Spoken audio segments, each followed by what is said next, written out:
Hello, नमस्कार, आदाब, सत श्री अकाल और अस्सलाम वालेकुम। मैं मोहम्मद अहमद काज़मी लेकर आया हूँ आपका पसंदीदा कार्यक्रम नज़र दुनिया पर।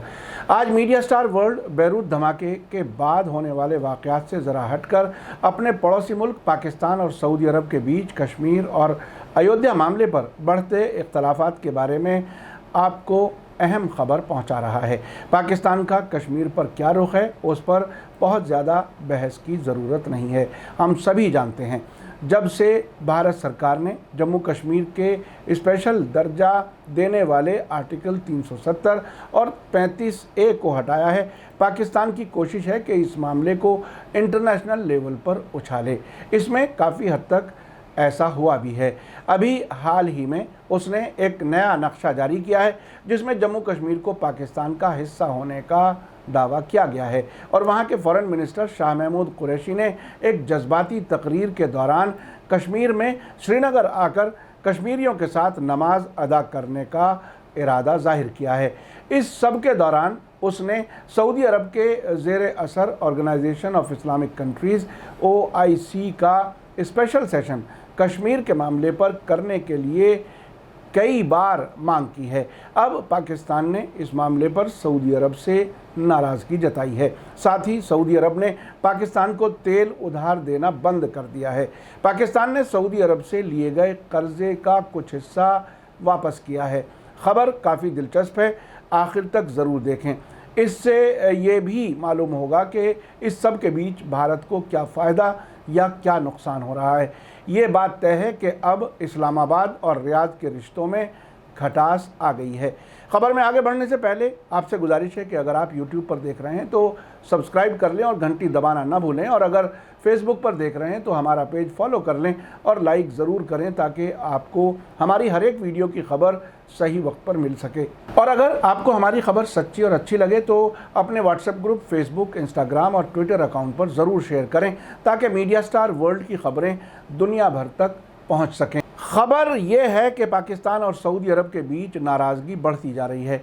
ये हाल ही में उस वक्त सामने आई जब पाकिस्तान के फ़ॉरेन मिनिस्टर शाह महमूद कुरैशी ने सऊदी अरब की लीडरशिप वाली ऑर्गेनाइजेशन ऑफ इस्लामिक कोऑपरेशन यानी OIC के साथ अपने ताल्लुकात ये कहते हुए ख़त्म करने की धमकी दे डाली कि अगर कश्मीर के मामले में ऑर्गेनाइजेशन के मेंबर मुल्कों के फ़ॉरेन मिनिस्टर्स की बैठक बुलाने में नाकाम रहा तो वो अलग होने पर मजबूर होगा।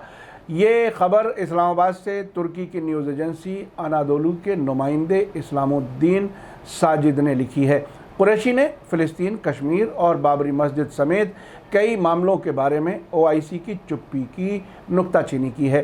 पिछले वेडनेसडे को पाकिस्तान के फ़ॉरेन मिनिस्टर शाह महमूद कुरैशी ने एक निजी चैनल ARY न्यूज़ से बात करते हुए कहा कि 1 साल से हम OIC से रिक्वेस्ट कर रहे हैं कि वे फ़िलिस्तीन और कश्मीर के मामले पर फ़ॉरेन मिनिस्टर्स की बैठक बुलाएं जहां मुस्लिम जुल्म का सामना कर रहे हैं, जबकि भारत ने 300 साल पुरानी बाबरी मस्जिद को ख़त्म कर दिया है और राम मंदिर बना रहा है, लेकिन OIC चुप है। क्यों? उन्होंने आगे कहा कि आज मैं OIC को फ़ॉरेन मिनिस्टर्स की काउंसिल की बैठक बुलाने के लिए कह रहा हूं। अगर वे ऐसा नहीं कर सकते हैं तो मैं प्राइम मिनिस्टर इमरान खान से इस्लामिक देशों की बैठक बुलाने के लिए कहने के लिए मजबूर हो जाऊंगा जो हमारे साथ कश्मीर के मामले पर और कश्मीरी मुसलमानों को सपोर्ट करने के लिए हमारे साथ खड़े होने के लिए तैयार हैं। उन्होंने कहा कि OIC को ये तय करने का वक्त आ गया है कि एक संवेदनशील यानी सेंसिटिव मसले पर OIC के संस्थापक सदस्य यानी फाउंडिंग मेंबर पाकिस्तान के साथ खड़े हों। इस मौके पर शाह महमूद कुरैशी का एक और दर्द सामने आया और उन्होंने याद दिलाया कि वो सऊदी अरब के कहने पर मलेशिया की राजधानी कुआलालंपुर में इस्लामिक मुल्कों के समिट में शामिल नहीं हुआ। उन्होंने कहा कि रियाद के रिक्वेस्ट पर पाकिस्तान पिछले दिसंबर में कुआलालंपुर समिट में पीछे हट गया।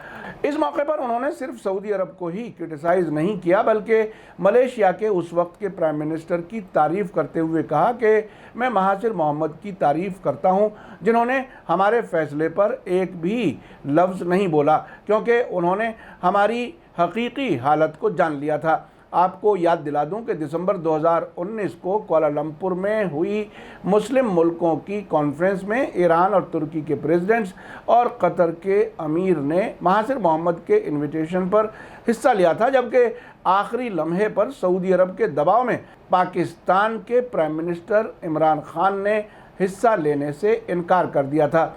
इस कॉन्फ्रेंस के पहल करने वालों में इमरान खान खुद शामिल थे। कहा यह जाता है कि सऊदी अरब ने पाकिस्तान को धमकी दी थी कि अगर वो मलेशिया कॉन्फ्रेंस में हिस्सा लेता है तो सऊदी अरब सभी पाकिस्तानियों को अपने यहाँ से निकाल देगा और दी हुई मदद बैंक से वापस ले लेगा। आपको ये भी याद दिला दूं कि मलेशिया के प्राइम मिनिस्टर महासिर मोहम्मद ने सितंबर 2019 में यूनाइटेड नेशंस जनरल असेंबली की मीटिंग में दुनिया के लीडर्स के सामने इल्ज़ाम लगाया था कि भारत ने जम्मू कश्मीर पर हमला और कब्ज़ा किया है और नई दिल्ली को इस मामले को हल करने के लिए पाकिस्तान के साथ काम करना चाहिए।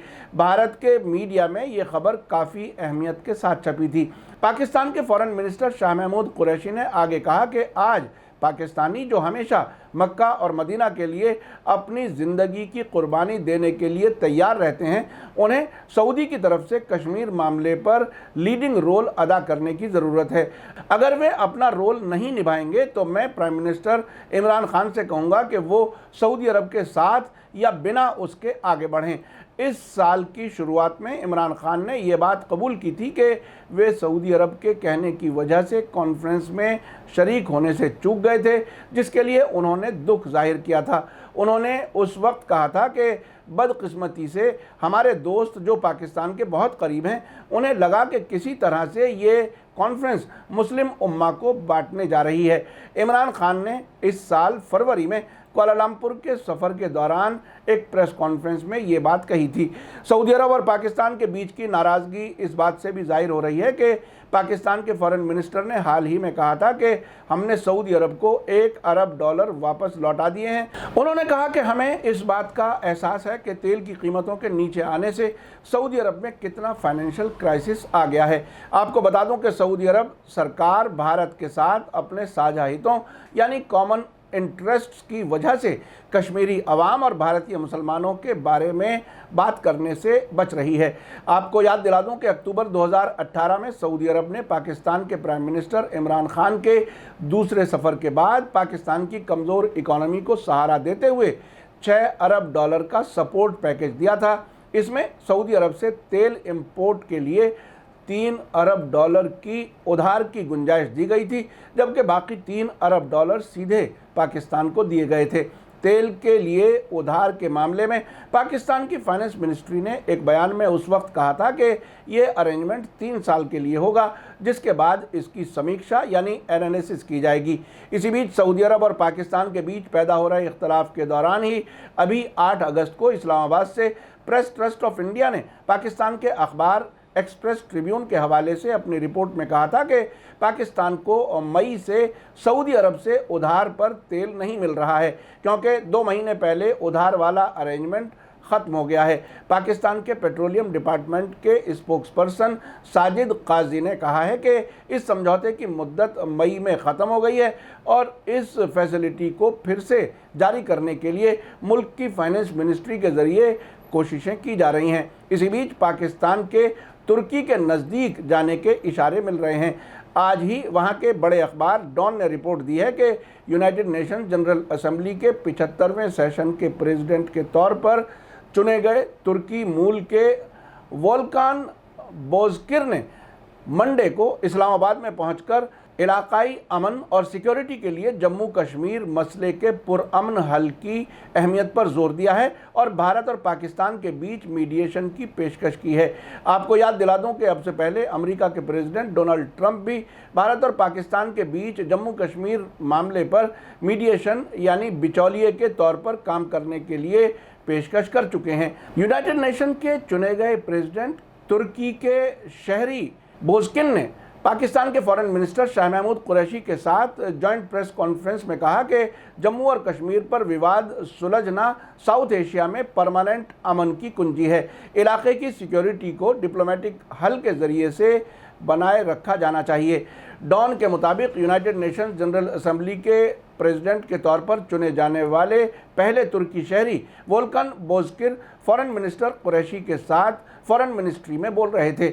उनका 2 दिन का पाकिस्तान दौरा जून में महासभा के प्रेसिडेंट के तौर पर उनके चुने जाने के बाद से उनकी तीसरी विदेश यात्रा यानी फॉरेन विजिट है। उन्होंने पहले कतर और रूस का दौरा किया है। अगले महीने अपनी जिम्मेदारी संभालने की तैयारी के लिए वे 17 अगस्त को न्यूयॉर्क जाने वाले हैं। इस मौके पर इस्लामाबाद में बोजकिर ने कहा कि उनके पाकिस्तान आने का एक मकसद कश्मीर पर पाकिस्तान की पोजीशन के बारे में सही जानकारी हासिल करना है, जो कि सरकारी तौर पर जारी बयानात पर मुनहसिर रहने से ज़्यादा समझने की कोशिश है। उन्होंने ये बात जोर देकर कही कि प्रेसिडेंट जनरल असेंबली के तौर पर उनके कमेंट्स में एहतियात की गई है, लेकिन लोग ये भूल रहे हैं कि वे तुर्की के शहरी और पाकिस्तान के भाई हैं। पाकिस्तान के फॉरेन मिनिस्टर कुरैशी ने इस मौके पर कहा कि ये उनकी ख्वाहिश है कि कश्मीर पर यूनाइटेड नेशन जनरल असेंबली में बहस हो, क्योंकि महासभा में दुनिया की नब्ज़ दिखती है और इंटरनेशनल कम्युनिटी की नुमाइंदगी की जाती है। उन्होंने कहा कि वे यूनाइटेड नेशंस में जम्मू कश्मीर पर बहस के लिए जितना मुमकिन होगा दूसरे मुल्कों को इकट्ठा करने की कोशिश करेंगे। इससे ये जाहिर हो गया है कि अब पाकिस्तान सऊदी अरब की लीडरशिप वाली OIC से नाराज़ होकर तुर्की के नज़दीक जा रहा है और बोजकिर के ज़रिए कश्मीर मामले को यूनाइटेड नेशंस में उठाने की तैयारी कर रहा है। यूनाइटेड नेशन जनरल असेंबली के लिए तुर्की के शहरी के चुने जाने के बाद उनका पाकिस्तान दौरा इस तरफ साफ इशारा है। अब देखना यह है कि सऊदी अरब और पाकिस्तान जो लंबे अरसे से एक दूसरे के काफ़ी नज़दीक रहे हैं, आगे क्या होगा। इस हद तक समझा जाता है कि पाकिस्तान के फौजी अफसरान सऊदी अरब की यमन जंग और बहरीन में भी मदद कर रहे हैं। बड़ी तादाद में पाकिस्तानी लोग सऊदी अरब में काम करते हैं, जिन पर वहाँ की इकोनॉमी को बहुत बड़ी मदद मिलती है। 1980 की दहाई में अफ़गानिस्तान में सोवियत संघ को बाहर निकालने के अमेरिका के प्रोजेक्ट को सऊदी अरब और पाकिस्तान ने ही पूरा किया था। अब कश्मीर और अयोध्या मामले पर OIC की कॉन्फ्रेंस ना कराने पर पाकिस्तान सऊदी अरब से इतना दूर चला जाएगा, इसकी किसी को उम्मीद नहीं थी। इधर सऊदी अरब ने प्राइम मिनिस्टर नरेंद्र मोदी को न सिर्फ खुद सबसे बड़ा सिविलियन अवार्ड दिया हुआ है, बल्कि और दोस्त मुल्कों से भी ऐसे बड़े अवार्ड दिलाए हैं। अलबत्ता हाल ही में कुछ अरब मुल्कों में भारत के मुसलमानों के मामले में अवामी नाराज़गी बढ़ी हुई नज़र आई है। सऊदी अरब और दूसरे अरब मुल्कों की हुकूमतें हालांकि डेमोक्रेसी नहीं हैं, फिर भी क्या वे अपने लोगों की नाराज़गी की कीमत पर भारत के साथ रहेंगी, ये एक बड़ा सवाल है। अभी तक तो ऐसा लगता है कि अमेरिका, इजराइल, सऊदी अरब और भारत बहुत से मामलात में एक साथ हैं, लेकिन आगे ये देखना काफ़ी दिलचस्प होगा कि आने वाले वक्त में क्या होता है और ख़ास तौर से क्या पाकिस्तान और सऊदी अरब के बीच तलखियाँ बढ़ेंगी या किसी तरह से मामला हल हो जाएगा। अभी तक भारत ने यूनाइटेड नेशन जनरल असेंबली के अध्यक्ष वोल्कान बोजकिर की तरफ से कश्मीर मामले पर भारत और पाकिस्तान के बीच मीडिएशन के बारे में पेशकश पर कोई रिएक्शन नहीं दिया है। ये भी काफ़ी अहम होगा। मेरा समझना है कि पाकिस्तान की राजधानी में तुर्की के शहरी बोजकिर का प्रपोज़ल भारत कबूल नहीं करेगा, क्योंकि अब तक भारत का रुख है कि जम्मू और कश्मीर भारत का अटूट अंग है और ये मामला भारत और पाकिस्तान के बीच दोतरफा बातचीत का है। अब से पहले अमेरिका के प्रेसिडेंट डोनाल्ड ट्रंप की तरफ से मीडिएशन की ऑफ़र को भी भारत ठुकरा चुका है। इसी के साथ मुझे दीजिए इजाज़त। आज का एपिसोड कैसा लगा कमेंट्स में ज़रूर लिखें। शुक्रिया, थैंक यू, धन्यवाद। जय भारत, जय हिंद।